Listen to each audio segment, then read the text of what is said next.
Hi everyone, welcome to Module 6. There will be two parts to Module 6. Firstly, goal setting, and secondly, reflection. In Trigen, we believe that these two processes play a crucial role in our volunteers' learning process, and I will elaborate further subsequently. Firstly, goal setting. Goal setting is a powerful process of thinking about our future and motivating ourselves to turn this future into reality.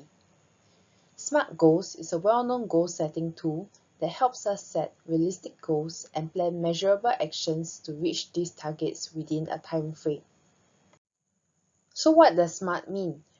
S stands for specific, M stands for measurable, A stands for achievable, R stands for relevant, and T stands for time-bound. Setting specific goals. Here are some guiding questions to setting specific goals. Firstly, what do I want to accomplish? Why is this goal important? Who is involved? Where is it located? And lastly, which resources or limits are involved? Here is an example in the context of Trigen. For example, your elderly is Madam Tan, an elderly with diabetes, and you learn that she has few episodes of hypoglycemia, which means low blood sugar. You learn from your team leader that frequent hypoglycemia is a sign of poor diabetes control, and hypoglycemia can potentially be dangerous. Instead of saying, I want to help the elderly, our goal can instead be, I want to help Madam Tan improve her diabetes control by teaching her how to identify and manage hypoglycemia. Setting measurable goals. How do we know that we have achieved our goals? Can the outcome be measured? Using the previous example, I want to help Madam Tan improve her diabetes control by teaching her how to identify and manage hypoglycemia. In addition, we can measure this outcome by saying, I want to reduce the number of hypoglycemia episodes to 0. Next, we have to check if our goals are achievable. Guiding questions include, how can I accomplish this goal? How realistic is the goal based on other constraints such as environment or educational factors? The subsequent checkpoint would be, is this goal relevant? A relevant goal can answer yes to these questions. Does it seem worthwhile? Is this the right time? Does this match our other efforts or needs? Am I the right person to reach this goal? Is it applicable in the current socio-economic environment? Lastly, our goals require a timeline. A time-bound goal will usually answer these questions. When can I achieve this goal? What can I do 6 weeks from now? What can I do 6 months from now? What are the specific steps to take during this time frame? Continuing our previous example, I want to help Madam Tan improve her diabetes control by teaching her how to identify and manage hypoglycemia. I want to reduce the number of hypoglycemia episodes to 0. I hope to achieve this by the end of our cycle. Now that we have explained how to set S.M.A.R.T goals, are you able to identify which of the following is a S.M.A.R.T goal?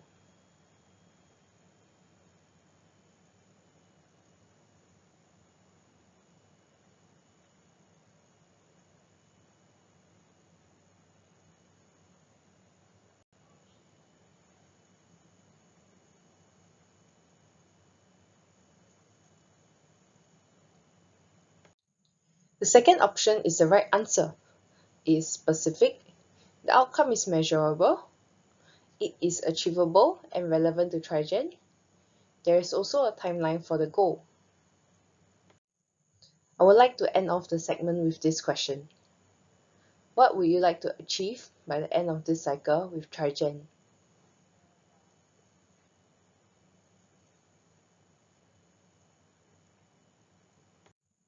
Moving on to the second segment of this module, is on reflection via the Gibbs reflective cycle. During the Trajan cycle, you will have to complete a post-visit reflection after each home visit. Why do we need reflective learning? Firstly, it is to record your development for each home visit. Secondly, help develop self-awareness. Thirdly, help understand how you learn. Fourthly, articulate your skills or learning to others. And lastly, help us learn from our mistakes. The Gibbs reflective cycle was developed by Graham Gibbs in 1988 to give structure to learning from experiences. It provides a framework for examining experiences, and its cyclical nature allows one to learn and plan from things that either went well or did not go well. It covers 6 stages. Firstly, description of the experience. Secondly, feelings and thoughts about the experience. Thirdly, evaluation of the experience, both good and bad. Fourthly, analysis to make sense of the situation. Fifth, conclusion about what you learned and what you could have done differently.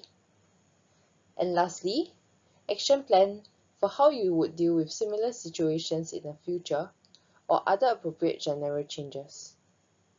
Here's an example of how we can apply the Gibbs reflective cycle. For example, your elderly auntie only showers 2 times a week, which affects her personal hygiene. This made you feel upset, as auntie does not want to listen to our advice on showering daily.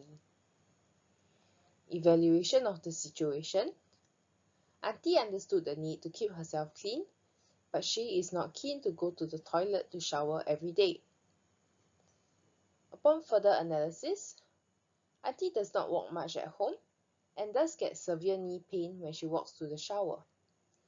She feels that she will not be able to get help if she showers and falls in the toilet. Conclusion: due to physical limitations, it has affected auntie's personal hygiene. Action plan. What we can do is to engage community resources that can potentially assist auntie for her daily showering. For example, we can engage an occupational therapist for home modifications, such as installing grab bars, so that it can help auntie have more confidence to move around her house.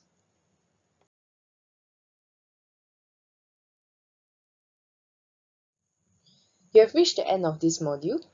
We hope that you can apply both frameworks for goal setting and reflection during your time in Trajan. Thank you!